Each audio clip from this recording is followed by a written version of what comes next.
Guys எனக்கு பின்னாடி ஒரு ஆர்ட் இருக்குல்ல எதடா சொல்ற அப்படின்னு கேக்குறீங்களா? அதான் கைஸ் கேன்வாஸ் போர்ட்ல வாழைப்பழத்தை ஒட்டி வச்சிருக்கேனே அதை தான் சொல்றேன். இந்த ஆர்ட் ஒர்க்கை ஒரு கோடிக்கு வித்துடலான்னு இருக்கேன். என்ன சொல்றீங்க? எது இதெல்லாம் ஆர்ட்டா? இதுக்கு 1 கோடியா அப்படின்னு கேட்டீங்கன்னா, ரீசெண்டா ஒருத்தர் இதே மாதிரியான ஒரு ஆர்ட்டை 52 கோடி ரூபாய்க்கு வித்திருக்காரு. அட்லீஸ்ட் நானாவது இந்த ஆர்ட்டுக்காக அப்ராக்சிமேட்டா 500 ரூபாய் செலவு பண்ணேன் கைஸ். ஏன்னா பனானா அழிக்கிடக்கூடாது. இந்த ஆர்ட் ஒர்க் நம்மளோட செட்டு ப்ராப்பர்ட்டியா மாறிடுச்சு. அதனால அமேசான்ல ஆர்டிபிஷியல் வேக்ஸ் பனானாவை தேடி கண்டுபிடிச்சு 200 ரூபாய் கொடுத்து வாங்கினேன். இந்த கேன்வாஸ் போர்டு 130 ரூபாய், டக் டேப், வால் மவுண்ட் இதெல்லாம் சேர்த்து 500 ரூபாய் ஆயிடுச்சு. ஆனா அந்த 50 கோடி ரூபாய்க்கு ஒரு ஆர்ட்டை வித்தான்ல இட்டாலிக்காரன், அவன் என்ன பண்ணிருக்கானா, ஏழை விடுற இடத்துக்கு பக்கத்துல இருக்க மார்க்கெட்டுக்கு போய் $1 கூட இல்ல கைஸ், 35 சென்ட்டுக்கு ஒரு உண்மையான வாழைப்பழத்தை வாங்கியிருக்கான். அதை கேன்வாஸ்ல கூட இல்ல, செவுத்துல அப்படியே எடுத்து ஒட்டி இருக்கான். அந்த வாழைப்பழத்தை 52 கோடி ரூபாய்க்கு வித்துட்டாங்க. எனக்குமே ரீசெண்டா இந்த நியூஸை பார்க்கும் போது இதெல்லாம் ஒரு ஆர்ட்டாடா, இதை யார் வேணா செய்யலாமே, அண்ட் நல்ல பிசினஸ் மாடலா வேற இருக்கு. நமக்கு 50 கோடி ரூபாய் வேணும்ன்ற பேராசெல்லாம் இல்லப்பா, ஒரு 1-2 கோடி கொடுத்தா போதும். அப்படிதான் இந்த நியூஸை பார்க்கும் போது கூட தோணுச்சு. ஈவன் சில பேர்லாம் சொல்லுவாங்க, ஆர்டிஎம் இவ்வளவு காஸ்ட்லியா இருக்குன்னா, இந்த பனானா ஆர்ட்ல நார்மலா ஒரு ஆர்டிஎம் இவ்வளவு காஸ்ட்லியா இருக்குன்னா அதோட வேல்யூ ஏறும். இன்னைக்கே 50 கோடி கொடுத்து ஒரு ஆர்ட் ஒர்க்கை ஒருத்தன் வாங்கினானா அதை 10 வருஷம் கழிச்சோ 20 வருஷம் கழிச்சோ 500 கோடிக்கு விற்பான். அதனால ஆர்ட்ன்றது ஒரு இன்வெஸ்ட்மெண்ட் அப்படின்னு சில பேர்லாம் சொல்லுவாங்க. பட் இது எப்படி இன்வெஸ்ட்மெண்டா கூட பாக்குறது? ஏன்னா ஒரு வாரத்துல வாழைப்பழம் அழுகிரும். இந்த ஆர்ட்டை விற்கிறவங்களே என்ன இன்ஸ்ட்ரக்ஷன் கொடுக்குறாங்கன்னா, வாரத்துக்கு ஒரு வாட்டி நீங்க அந்த வாழைப்பழத்தை மாத்திக்கிட்டே இருக்கணுமா. இது எங்களுக்கு தெரியாதா?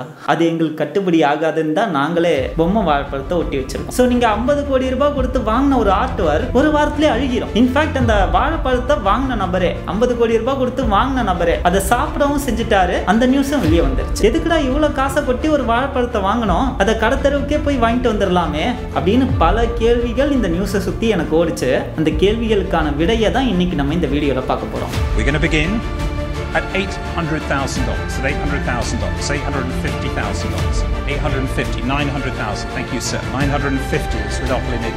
1 million is with me already. Art performance. Hungry artist.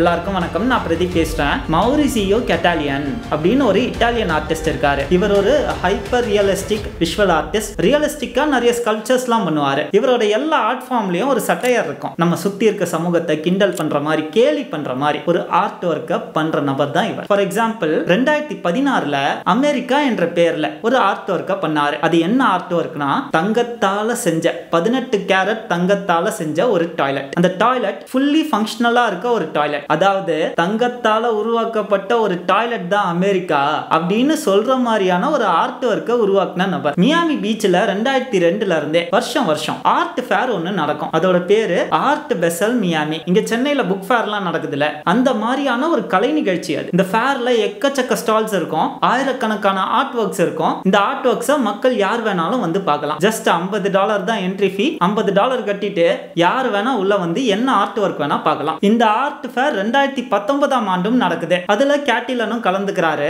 D24 பூத்துல இருக்க ஒரு செவுத்தை வாடகை எடுக்கிறாரு. அதுல ஒரு சாதாரண வாழைப்பழத்தை கிரே கலர் டக் டேப்பை வச்சு ஒட்டி காமெடியன் அப்படின்ற டைட்டில அந்த ஆர்ட் ஒர்க்குக்கு கொடுக்கிறாரு. முதல்ல இந்த ஆர்ட் ஒர்க்கை மக்கள் ஒரு ஜோக்கா தான் பார்த்தாங்க. பட் நாளாக மக்கள் என்ன பண்ண ஆரம்பிச்சாங்கன்னா, அந்த ஆர்ட் ஒர்க்கை சுத்தி சூழ ஆரம்பிச்சாங்க, செல்ஃபிஸ் எடுக்க ஆரம்பிச்சாங்க, கமெடியனை ட்ரெண்ட் ஆக்க ஆரம்பிச்சாங்க. ஒன்ஸ் இந்த ஆர்ட் ஒர்க் ட்ரெண்ட் ஆன பிறகு, நியூஸ்ல எல்லாம் இந்த ஆர்ட் ஒர்க்கை பத்தி பேச ஆரம்பிச்ச பிறகு கூட்டமா மக்கள் இந்த வாழைப்பழத்தை பார்க்கறதுக்காகவே இந்த ஃபேருக்கு வர ஆரம்பிச்சாங்க. அது இன்னும் இந்த கமெடியனை சோஷியல் மீடியா உலகத்துல ட்ரெண்ட் ஆக்க ஆரம்பிச்சது. அதை தொடர்ந்து இந்த ஆர்ட் ஒர்க்குக்கு மீம்ஸ்லாம் வர ஆரம்பிச்சது. இப்படியே பயங்கர ட்ரெண்டா போன இந்த ஆர்ட் ஒர்க்கை 3 நபர்கள் வாங்கினாங்க. முதல் 2 நபர்கள் இந்த ஆர்ட் ஒர்க்கை $1,20,000 வாங்கினாங்க. இந்த ஆர்ட் ஒர்க் வைரல் ஆன பிறகு 3வது நபர் இந்த ஆர்ட் ஒர்க்கை வாங்கும் போது விலையை ஏத்தி $1,50,000 வித்திருக்காங்க. நான் சொன்ன மாதிரி இந்த ஆர்ட் ஒர்க்குன்னு சில இன்ஸ்ட்ரக்ஷன்ஸ்லாம் இருக்கு. அது என்னன்னா, அந்த வாழைப்பழத்தை வாரத்துக்கு ஒரு வாட்டி மாத்திக்கிட்டே இருக்கணும். புது வாழைப்பழமா மாத்திக்கிட்டே இருக்கணும். அது அந்த ஆர்டிஸ்ட் எல்லாம் வந்து செஞ்சு தர மாட்டாரு.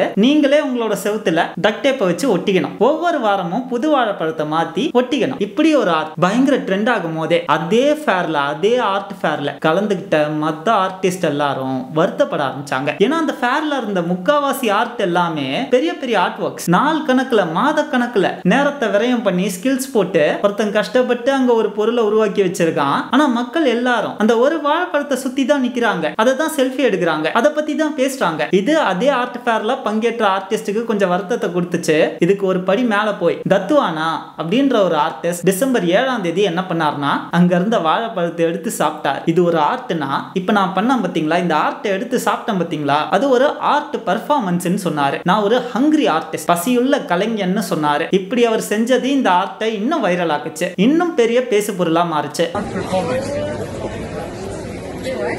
Art performance. Hungry artist. Yep.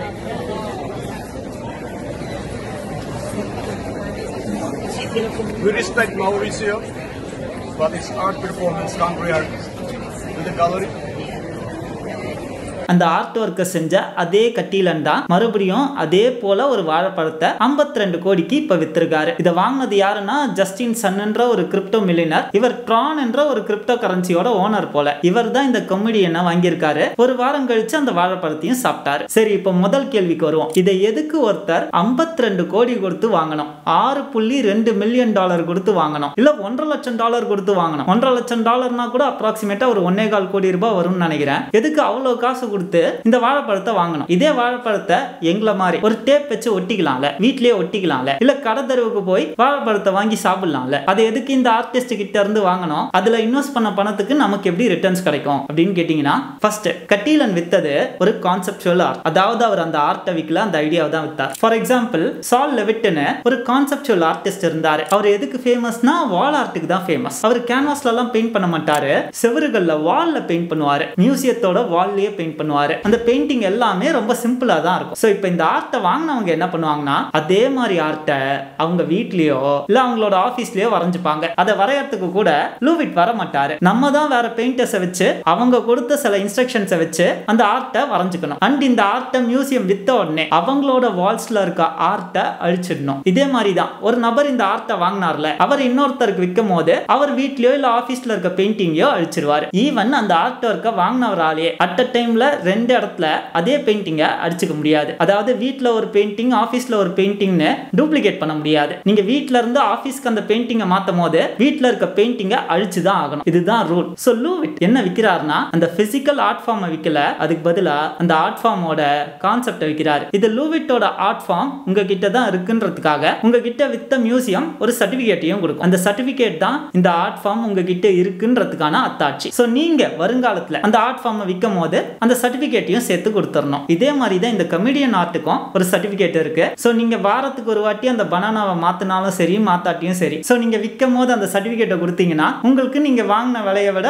அதிக லாபம் கிடைக்கலாம். இதுதான் கான்செப்ட். சரி, இந்த வாழைப்பழத்தை ஏன் என்னால 1 கோடிக்கோ 2 கோடிக்கோ விற்க முடியாதுன்னா, முதல்ல நான் ஒரு ப்ரொஃபஷனல் ஆர்டிஸ்டே கிடையாது. நான் ஒரு அமெச்சர் ஆர்டிஸ்ட்னு கூட ஒத்துக்க முடியாது. ஹாபிக்காக சும்மா போர் அடிக்கும் போது ஏதோ கிரிக்கிட்டு இருக்கேன். ஆனா மௌரிசியோ கெட்டிலன் ஒரு உண்மையான ஆர்டிஸ்ட். இன்ஃபேக்ட் ஆர்ட் உலகத்தை சேர்ந்த நிறைய பேர் அவர் ஒரு ஜீனியஸ்னு சொல்லிட்டு இருக்காங்க. அவரை விட பெட்டரா இந்த சொசைட்டியை கலாய்ச்சிட முடியாதுன்னு சொல்லிட்டு இருக்காங்க. அவர் உருவாக்குன ஒரு ஆர்ட்ன்றதுனால, அவரோட ஐடியான்றதுனால தான் அதுக்கு அவ்வளவு பெரிய காசு. அது மட்டும் இல்ல, அந்த ஐடியா ட்ரெண்டாகவும் ஆயிடுச்சு. அந்த ஐடியா ஆர்ட் உலகத்தையும் தாண்டி பொதுமக்கள் கிட்ட போய் சேர ஆரம்பிச்சிருச்சு. பொதுமக்கள் அதை பத்தி பேச ஆரம்பிச்சிட்டாங்க. அதனாலதான் அந்த கமெடியன் ஆர்ட்டுக்கு அவ்வளவு பிரைஸ் டேக். சரி, இப்ப 2வது கேள்விக்கு வந்துருவோம். அப்படி என்னப்பா இந்த ஆர்ட் ஒர்க் சாதிச்சிருச்சு? முதல்ல இதை ஒரு ஆர்ட்டாவே ஏத்துக்க முடியல, இது எப்படி சொசைட்டியை கிண்டல் பண்ணுது அப்படின்னு கேட்டீங்கன்னா, அவர் என்ன சொல்றாருன்னா, இந்த ஆர்ட் ஒர்க் ஒரு ரிஃப்ளெக்ஷன், நம்ம எல்லாரோட ரிஃப்ளெக்ஷன். இது நம்ம எதை வேல்யூ பண்றோம்ன்றது தான் இந்த ஆர்ட் ஒர்க் காட்டுதுன்னு சொல்றாரு. இதை இவர் மட்டும் சொல்ல,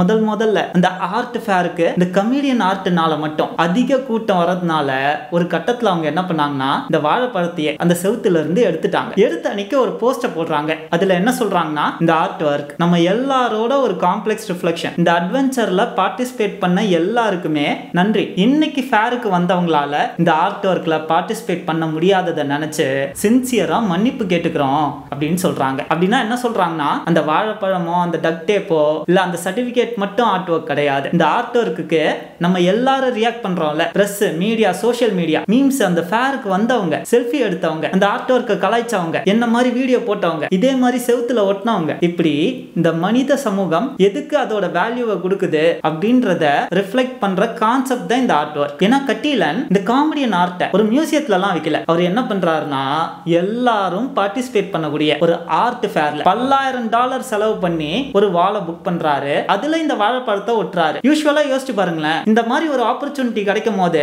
நார்மலா ஒரு ஆர்டிஸ்ட் என்ன பண்ணுவான், அவன் கிட்ட இருக்கிறதுலயே ஒரு பெஸ்டான ஆர்ட் ஒர்க் எடுத்துட்டு போய் அந்த ஃபேர்ல ஷோகேஸ் பண்ணுவான். ஏன்னா இது மியூசியம் இல்ல, ஒரு ஸ்பெசிஃபைடு குரூப் மட்டும் வந்து பார்க்கிறதுக்கு. பொதுமக்கள் வந்து உங்க ஆர்ட்டை பார்க்க போறாங்க. அப்போ உங்க கிட்ட இருக்கிறதுலே டாப் நாச்சான ஆர்ட் ஒர்க்கை தானே எடுத்து வைப்பீங்க. ஆனா கட்டீலன் வேணும்ட்டே என்ன பண்றாரு, ஒரு செவுத்துல வாழைப்பழத்தை எடுத்து ஒட்டி அதுக்கு கமெடியன்ற பேரை வைக்கிறாரு. அண்ட் மக்களும் அந்த ஃபேர்ல இருந்து ஆயிரக்கணக்கான ஆர்ட் ஒர்க்ஸை விட்டு இந்த ஆர்ட்டை தான் ட்ரெண்ட் பண்றாங்க. அதுதான் இந்த ஆர்ட் ஒர்க்கோட கான்செப்டே சொல்றாங்க. நம்ம ஆஸ் அ ஹோலா மனித இனமா எதற்கு வேல்யூ அதிகமா கொடுக்கிறோம் அப்படின்றத காட்டுற ஒரு கான்செப்சுவல் ஆர்ட் தான் அது. இப்போ உடனே சில பேர் கேட்கலாம், சரி ப்ரோ, அப்போ மக்கள் இந்த வாழைப்பழத்தை கண்டுக்காம போயிருந்தா, இதெல்லாம் ஒரு ஆர்ட்டாடா அப்படின்னு மதிக்காம போயிருந்தா அப்ப என்ன ஆயிருக்கும் அப்படின்னு கேட்டீங்கன்னா, அப்பயும் இந்த ஆர்ட் ஒர்க் இந்த சமூகம் எதை வேல்யூ பண்ணுது, எதை வேல்யூ பண்ண மாட்டேங்குது அப்படின்றத ரிஃப்ளெக்ட் பண்ற ஆர்ட் ஒர்க்கா தான் இது இருந்திருக்கும்னு சொல்றாங்க. அதாவது அந்த சமூகம் இமேஜினரி சொசைட்டின்னு வச்சுக்கோங்களேன், அந்த சொசைட்டி இதுக்கு மதிப்பு தரலன்னு அர்த்தம். ரியாலிட்டியில நம்ம ட்ரெண்ட் ஆக்கிட்டு வெயிட் பண்ணிக்கிட்டே இருக்கோம். ஆக்சுவலா நானுமே இந்த கான்செப்ட்ல கன்வின்ஸ் ஆயிட்டேன் கைஸ். இது சரியா தப்பான்லாம் தெரியல,